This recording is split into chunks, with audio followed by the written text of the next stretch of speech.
पाकिस्तान दुनिया का एक ऐसा मुल्क है जो इस बात के लिए कुख्यात है कि पूरी दुनिया भर में वो आतंकवादियों को सप्लाई करता है। दुनिया में कहीं भी आतंकी हमला हो उसके लिए सीधा सीधा उंगली पाकिस्तान की तरफ उठती है और उसके तार सीधे सीधे पाकिस्तान से जाकर जुड़ते हैं। इस लिहाज से देखें तो पाकिस्तान में आतंकवाद इस हद तक अपनी जड़ें जमा चुका है कि वहां कब कोई बम धमाका हो जाए, कब वहां आतंकी घटना कोई हो जाए, ये कोई नहीं जानता। और इसीलिए लोग कहते हैं कि पाकिस्तान दुनिया का सबसे खतरनाक मुल्क है, यानी सबसे असुरक्षित देश है पाकिस्तान दुनिया के नक्शे पर। लेकिन आप कल्पना कीजिए कि इस असुरक्षित देश में भी सबसे सुरक्षित जगह क्या हो सकती है। जाहिर सी बात है, पाकिस्तान के प्रधानमंत्री का जो निवास है और या फिर पाकिस्तान के राष्ट्रपति का जो निवास है, यानी राष्ट्रपति भवन पाकिस्तान का, वो वहां पर सुरक्षित हो सकते हैं। लेकिन इन सुरक्षित ठिकानों को जो हम बात कर रहे हैं, क्या इन सुरक्षित ठिकानों में भी क्या किसी महिला का, और वो भी एक विदेशी महिला का, बलात्कार हो सकता है राष्ट्रपति भवन में? यह अपने आप में बहुत सनसनीखेज और चौंकाने वाली खबर है। और यह खबर तब सामने आई जब सिंथिया रिची नाम की एक अमरीकी जो महिला है, उसने सीधा सीधा आरोप लगाया कि साल 2011 में सिंथिया रिची ने कहा कि राष्ट्रपति भवन में बाकायदा पाकिस्तान के जो आंतरिक मामलों के मंत्री हैं, यानी पाकिस्तान के जो उस वक्त के गृह मंत्री थे रहमान मलिक, उन्होंने सिंथिया का बलात्कार किया।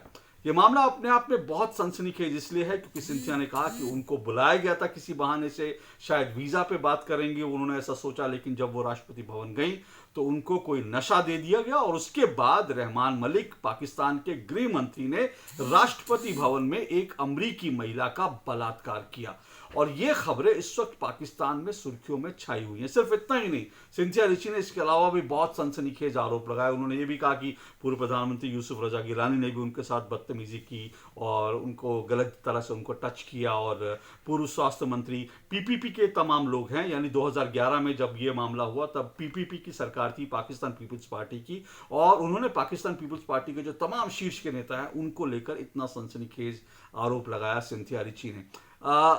ये जो पूरे आरोप है सिर्फ यहीं पर नहीं रुकी सिंथिया, बल्कि सिंथिया ने बेनजीर भुट्टो को लेकर भी कुछ बहुत बड़े, उनकी सेक्सुअल लाइफ से जुड़े कुछ बड़े खुलासे इस तरह के किए। पता नहीं बेनजीर भुट्टो को लेकर जो खुलासे किए वो कितने सही है, लेकिन अब बड़ी बात यह है कि इन तमाम मामलों की, इन आरोपों की जांच तो होनी चाहिए, इसमें कोई दो राय नहीं है। लेकिन मैंने कहा कि ये जो है पाकिस्तान में जो किस तरह से राष्ट्रपति भवन और पाकिस्तान के प्रधानमंत्री कार्यालयों में क्या होता है, ये आप इससे अंदाजा लगा सकते हैं। वैसे भी मैं आपको ये बता दूं कि पाकिस्तान जो है महिलाओं के लिए, खास करके जो ऐसी महिलाएं जो इस्लामी जो परंपरा को नहीं मानती हैं, जो मुस्लिम महिलाएं नहीं हैं, उनके साथ पाकिस्तान में इस तरह की चीज़ें बहुत होती हैं। हम जानते हैं कि वहाँ पर जो हिंदू, ईसाई और सिख महिलाएं हैं उनके साथ किस तरह से उनको घर से उठा लिया जाता है, उनका बलात्कार किया जाता है, उनका धर्म बदलवा दिया जाता है और उनके बाद उनको इस्लामी जो है इस्लाम कबूल करने पर मजबूर किया जाता है। खुद पाकिस्तान के अखबार कहते हैं कि हर साल जो है 700 से ज़्यादा अल्पसंख्यक महिलाएं जो हैं उनको वहाँ पर एक प्रांत में उनको वहाँ पर उठाकर उनका बलात्कार होता है और उसके बाद उनको जो है दबाव डाला जाता है। लेकिन ये आरोप, सिंथिया के आरोप कितने सही हैं, इसको लेकर कई सवाल उठते हैं। और सवाल ये उठते हैं कि दरअसल ये सिंथिया जो है दरअसल क्या करना चाह रही हैं, और इसके सिंथिया के जो सनसनीखेज आरोप है उसके पीछे क्या पूरी खेल है, क्या पूरी राजनीति है। इस राजनीति को समझे इससे पहले मैं ये बताऊं कि जो सिंथिया है, सिंथिया रिची, ये मूलतः टेक्सास की रहने वाली है और ये 2009 में पहली बार पाकिस्तान आई थी, सिर्फ 3 दिन के लिए। उसके बाद ये लौट जाती है, फिर दोबारा ये पाकिस्तान आती है 2010 में, और उसके बाद से लेकर अब तक जो तमाम रिकॉर्ड है वो ये कहते हैं कि ये 52 बार, जी हाँ 52 बार पाकिस्तान में इन एंड आउट कर चुकी हैं सिंथिया रिची। और इसके लेकर के सिंथिया रिची के जाहिर सी बात है 52 बार पाकिस्तान में अप डाउन करना ऐसा इतना आसान भी नहीं है, और कहीं ना कहीं उसको सत्ता में शीर्ष पर बैठे लोगों का संरक्षण तो मिल ही रहा था, इससे साफ लगता है। लेकिन बड़ी बात यह भी है कि सिंथिया के तमाम आरोप जो हैं उनको लेकर के कुछ सवाल भी उठते हैं जिनका जवाब जब तक नहीं मिलेगा तब तक ये कहना मुश्किल है कि सिंथिया के आरोपों में कितना दम है। पहला सवाल जो सिंथिया को लेकर उठता है, पहला सवाल यह है कि दरअसल सिंथिया ने 2011 में यह मामला हुआ था, लेकिन 9 साल तक सिंथिया ने इस पर चुप्पी क्यों साधी रही, क्यों इस पर नहीं बोला। इसका जवाब हालांकि सिंथिया खुद देती है, वो कहती है कि उन्होंने अमेरिका का जो पाकिस्तान में जो दूतावास है वहां जाके बताया था। लेकिन सिंथिया कहती है कि पाकिस्तान और अमेरिका के रिश्ते इतने कॉम्प्लेक्स हैं, इन कॉम्प्लेक्स रिश्तों के चलते जो है अमेरिका की तरफ से कुछ नहीं किया गया। ये कॉम्प्लेक्स रिश्ते क्या हैं ये आप जानते हैं, दोनों देशों की एक दूसरे पर निर्भरता 2011 में बहुत थी, हम ये भी जानते हैं। लेकिन इसके बावजूद ये सवाल उठना बड़ा लाजमी है, अमेरिका एक ऐसा मुल्क है दुनिया का कि उसके किसी नागरिक के खिलाफ अगर कोई कार्रवाई होती है, अगर उसके खिलाफ कोई अत्याचार होता है, वो तो दुनिया में उस मुल्क में जाकर के वो उससे बदला लेने की कोशिश जरूर करता है। अमेरिका इस तरह का मुल्क है, उसको छोड़ता नहीं। ऐसे में अमेरिका सिंथिया के मामले पर अमेरिकी दूतावास एक अमेरिकी महिला की पाकिस्तान के राष्ट्रपति भवन में उसका बलात्कार हो जाए और अमेरिका चुप बैठे, अमेरिकी दूतावास को पता चले कॉम्प्लेक्स रिश्तों का हवाला देकर के, ये बात सिंथिया की जो है इसलिए ये हजम नहीं होती। इसलिए सवाल उठना लाजमी है कि अमेरिका चुपचाप बैठा, अगर अमेरिकी दूतावास को पता चला तो इसके पीछे क्या खेल है। एक बड़ा सवाल ये उठता है कि आज की तारीख तक भी सिंथिया ने इस पूरे मामले पर लेकर एक एफआईआर जो होती है, जो पुलिस कंप्लेंट होती है, वो दर्ज अब तक नहीं कराई है। सिंथिया ने ये जो रिपोर्ट है ये अब तक जो है ना पाकिस्तान में दर्ज कराई है ना अमेरिका में दर्ज कराई है। इसके अलावा ये भी सवाल उठना बड़ा लाजमी है सिंथिया को लेकर कि उनकी जो यात्राएं हैं, उनकी जो तमाम यात्राएं हैं वो स्पॉन्सर कौन कर रहा था। 52 यात्राएं वो करती हैं, उनकी यात्राएं कौन स्पॉन्सर कर रहा था। वो पहले जो है विजिट वीजा पर आती थी, बाद में वो बिजनेस वीजा पे आने लगी। उन तमाम यात्राओं को कौन स्पॉन्सर कर रहा था, कौन इसके लिए पैसा देता था। सिंथिया जो है उसका जो पैसा कमाने का स्रोत है, यानी कहां से उसको पैसा मिलता है, ये भी कोई नहीं जानता। इतना उनका पैसा क्यों। हालांकि वो कहने के लिए कहती हैं कि वो एक यूट्यूबर हैं, एक वो फिल्म बनाने वाली हैं। आप उनके यूट्यूब पे जाएंगे, उनकी जो फिल्में आप देखेंगे तो उनकी फिल्में बहुत महंगी, मतलब उसमें महंगे इक्विपमेंट इस्तेमाल हुए हैं, बहुत अच्छी बनी हुई फिल्में, अच्छी इन द सेंस कंटेंट के मामले में नहीं, टेक्निकली मैं कह रहा हूं कि बहुत टेक्निकली रिच फिल्में हैं उनकी जो भी उन्होंने शूट करी हैं। लेकिन उनके यूट्यूब चैनल पर किसी भी फिल्म को लेकर के, किसी भी वीडियो को लेकर के 15,000 से ज्यादा हिट्स आज तक नहीं हुए। तो इसका मतलब साफ तौर पर है कि उनकी ऐसी फिल्में भी नहीं होती जिनसे उनको कमाई होती है। तो फिर सवाल ये उठता है कि उनका पैसा जो है वो दरअसल कहां से आता है। इसके अलावा अगर बात ये करें तो एक बड़ा सवाल ये भी उठता है कि दरअसल सिंथिया ऐसी ऐसी जगह पर पाकिस्तान में कैसे पहुंच गई जहां पर पाकिस्तान के जो आम अधिकारी हैं, जो पाकिस्तान के बड़े बड़े अधिकारी हैं, पाकिस्तान के पत्रकार, पाकिस्तान के विदेशी पत्रकारों को भी जहां पर जाने की अनुमति नहीं मिलती। उसके आप फोटोग्राफ देखेंगे, वो नॉर्थ वजीरिस्तान तक पहुंची जहां पर बिना पाकिस्तान सरकार की इजाजत के आप वहां तक नहीं पहुंचा जा सकता। नॉर्थ वजीरिस्तान सेना के कमांडोज के साथ, सेना के ट्रेनिंग सेंटर में उसकी कई तस्वीरें हैं। तो वो ऐसी ऐसी जगह पहुंची है सिंथिया जहां पर बिना सत्ता का जो शीर्ष है, बिना उसकी इजाजत से वहां नहीं पहुंच सकती। तो सवाल है कि सिंथिया के दरअसल पूरा खेल क्या है, वो किसके लिए काम करती है जो उसको इतनी जो है लिबर्टी मिली। तो ये तमाम सवाल है जिनका जवाब मिलना बड़ा लाजमी है। लेकिन एक बात इसके साथ अब और जो है वो ये भी है कि ये सिंथिया जो है, इसके बारे में जो कहा जाता है कि दरअसल ये बेसिकली जब ये पाकिस्तान में आई थी तो शुरू में पीपीपी के नेताओं के साथ इसके बड़े करीबी संबंध थे। लेकिन ये बताया जाता है, पाकिस्तान के पत्रकार, वहां के तमाम मीडिया में ये चर्चा चल रही है कि बाद में इसके संबंध पीपीपी से खराब हुआ और उसके बाद इसने इमरान खान को पकड़ लिया और इमरान खान की सरकार के साथ इसके अब संबंध जो है उसके नजदीकी बताए जाते हैं। यहां तक कि एक टेलीविजन एंकर पाकिस्तान के, जिनके साथ कभी इसने रूम भी शेयर किया था सिंथिया ने, नवाजिश अली, आपने नाम सुना होगा, वो एंकर जो है, तो नवाजिश अली ने बताया था कि बेगम नवाजिश अली, तो बेगम नवाजिश अली ने ये बताया था कि सिंथिया ने खुद उनसे एक बार बताया था कि इमरान खान जो पाकिस्तान के अब प्रधानमंत्री हैं, इमरान खान ने सिंथिया के साथ एक बार शारीरिक संबंध बनाने की उनसे पेशकश की थी। उनको कहा था कि उनके साथ वो सेक्स करना चाहते हैं। तो इसीलिए इसको लेकर के तमाम अटकलें लगती हैं।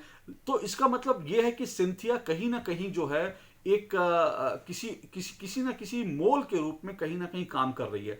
कुछ लोग ये अटकलें लगाते हैं कि कहीं ये अमेरिका के लिए तो नहीं काम कर रही, लेकिन अमेरिका के लिए काम कर रहे इस बात के सबूत नहीं मिलते हैं। लेकिन इस बात के बड़े पुख्ता जानकारी मिलती है कि ये कहीं ना कहीं पाकिस्तान की जो खुफिया एजेंसी आईएसआई है, आईएसआई के लिए काम करती है सिंथिया। इस बात के पुख्ता सबूत मिलते हैं क्योंकि जैसे मैंने कहा कि आईएसआई का जो पीआर डिपार्टमेंट है पीआर डिपार्टमेंट ने शायद जो अटकलें लग रही हैं वो ये है कि आईएसआई के जो पीआर डिपार्टमेंट है उसने दरअसल सिंथिया को हायर किया था पाकिस्तान की छवि दुनिया भर में दिखाने के लिए, बेहतर दिखाने के लिए, और इसीलिए जो है वो फंडिंग उसकी फिल्मों की जो है आईएसआई से होती थी और फंड उसको करता था ताकि पाकिस्तान को बेहतर दिखाने के लिए फिल्में बनाए। और आईएसआई के साथ जो है पाकिस्तानी खुफिया एजेंसी के साथ इसके संबंध जो है सिंथिया के, उन संबंधों को लेकर के बहुत सारी चर्चाएं इस वक्त हो रही हैं। और इन्हीं सब चीज़ों को अगर आप मिला लेते हैं तो एक बिंदु ये निकलता है कि कहीं ना कहीं जो इस वक्त सिंथिया ने जो पूरे आरोप लगाए हैं इसके पीछे बहुत कहीं ना कहीं पाकिस्तान की अंदरूनी राजनीति और इसके पीछे कुछ बड़े खेल हैं जो पाकिस्तान में खेले जा रहे हैं। उन खेलों को बताने से पहले मैं आपको ये बता दूं कि ये सिंथिया जो है अपने आप को पाकिस्तान की, ये कहती है कि पाकिस्तान मेरा दूसरा घर है, अपने आप को पाकिस्तान के इतना करीब बताती है, पाकिस्तान के लिए खुलकर ये वकालत करती हैं। लेकिन क्या आप बताइए जिस महिला के साथ जो है 2011 में, यानी कि आज से 9 साल पहले पाकिस्तान में बलात्कार हुआ हो, राष्ट्रपति भवन में बलात्कार हुआ हो, वो उसके बाद भी उस देश को दुनिया का सबसे सुरक्षित मुल्क बता सकती है? ये बात हैरान करने वाली है, लेकिन सिंथिया ऐसा करती रही है। सिंथिया पाकिस्तान को दुनिया का सबसे महफूज मुल्क और महिलाओं के लिए भी बड़ा सुरक्षित मुल्क बताती हैं, जबकि बकौल खुद सिंथिया राष्ट्रपति भवन में पाकिस्तान के गृह मंत्री उसका बलात्कार कर चुका। उसके बावजूद अगर वो ऐसा कह रही हैं तो क्यों कह रही हैं? तो ये सारी चीजें हैं। तो और साथ साथ सिंथिया के बारे में एक ये भी बात है कि भारत को लेकर के उन्होंने बहुत सारी जो है गलत इंफॉर्मेशन और बहुत नफरत दिखाने का काम किया है। वो हमेशा कहती रही हैं कि कश्मीर जो है वो पाकिस्तान बनेगा, इस तरह की वो बात कहती रही। ट्विटर पर उन्होंने भारत के प्रधानमंत्री नरेंद्र मोदी के खिलाफ बहुत कुछ लिखा है और ये भी कहा है कि भारत जो है डिजर्व नहीं करता, भारत को नरेंद्र मोदी जैसा आदमी लीड करे, ये डिजर्व नहीं करता। यहाँ पे तक कि पाकिस्तान के पत्रकार कहते हैं कि सिंथिया ने मौत की दुआएं भी मांगी हुई हैं कई जगह पर प्रधानमंत्री नरेंद्र मोदी के लिए। तो ये सारी चीजें हैं जो बताती हैं कि सिंथिया कहीं ना कहीं जो है वो पाकिस्तान के आईएसआई के लिए शायद काम कर रही हैं। और इसमें एक चीज और मैं आपको बता दूं कि जब 370 हटी थी कश्मीर से, उसके बाद भी इसने कश्मीर को लेकर, पाकिस्तान की पोजीशन को लेकर, यूएन में जो कुछ चल रहा था उसको लेकर कई सारे ट्वीट किए थे पाकिस्तान के पक्ष में। अब मैं आखिर में आपको यह बता दूं कि इस पूरे खेल को लेकर क्या समझा जा रहा है। इस पूरे खेल में ऐसा लग रहा है, ऐसा लोगों का अटकल है, लोगों का आकलन है कि यह पूरा खेल पाकिस्तान की खुफिया एजेंसी आईएसआई, पाकिस्तान की सेना और कहीं ना कहीं इमरान खान की पार्टी जो है उसका इसमें हाथ हो सकता है। क्यों? इसलिए क्योंकि 370 हटने के बाद एक तरफ पाकिस्तान की सेना जो है उसकी अहमियत जो है दिन पर दिन कम हो रही है, उसकी नाकामी की लोग बात करने लगे हैं। दूसरी तरफ कोरोना संकट चल रहा है, कोरोना संकट में पाकिस्तान की सरकार जो है नाकाम साबित हुई है। पाकिस्तान में अब तक जो आंकड़े आ रहे हैं उसमें लोग गालियां दे रहे हैं कि पाकिस्तान में कोरोना संकट को लेकर पाकिस्तान सरकार, इमरान खान बिल्कुल नाकाम हो चुके हैं। और पाकिस्तान में आर्थिक संकट भी इस वक्त जबरदस्त है, पाकिस्तान बहुत आर्थिक रूप से घिरा हुआ है। तो यह कहा जा रहा है कि दरअसल सिंथिया ने जिस तरह से आरोप लगाया पीपीपी के नेताओं पर, उससे उन्होंने एक तीर से, यानी आईएसआई, पाकिस्तान की सेना ने एक तीर से दो शिकार किए हैं। एक तो वहां की जो प्रमुख विपक्षी पार्टी है पीपीपी, उसको बिल्कुल डिस्क्रेडिट कर दिया है, कि उसको बिल्कुल बताया कि ये लंपटों की पार्टी है, ये बलात्कारियों की पार्टी है, इस तरह का लोगों में एक मैसेज दिया जा रहा है। और दूसरी तरफ उसने ये तमाम मुद्दे जो पाकिस्तान की खराब होती आर्थिक स्थिति, कश्मीर को लेकर और इंटरनेशनल जगत में पाकिस्तान की जो लगातार थू-थू हो रही है उसको लेकर, और तीसरा कोरोना को लेकर जो पाकिस्तान सरकार नाकाम हुई है, उन सब से ध्यान बटाने के लिए भी इसने, सिंथिया ने ये सारा मामला गढ़ा है आईएसआई और पाकिस्तान की सेना की मदद से। ऐसा अब तक जो है अटकलें लोग लगा रहे हैं, लेकिन इस मामले में सच क्या है उसके लिए हमें जो है जाहिर सी बात है, अगर इस मामले की जांच हुई तो शायद सच सामने आए, लेकिन इस मामले की जांच होगी।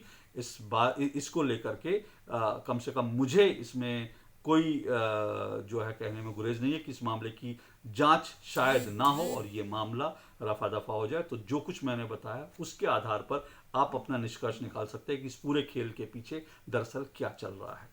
आज के लिए इतना ही। आपसे फिर मुलाकात होगी किसी और मुद्दे पर, बहुत जल्द मुलाकात होगी। फिलहाल नमस्कार।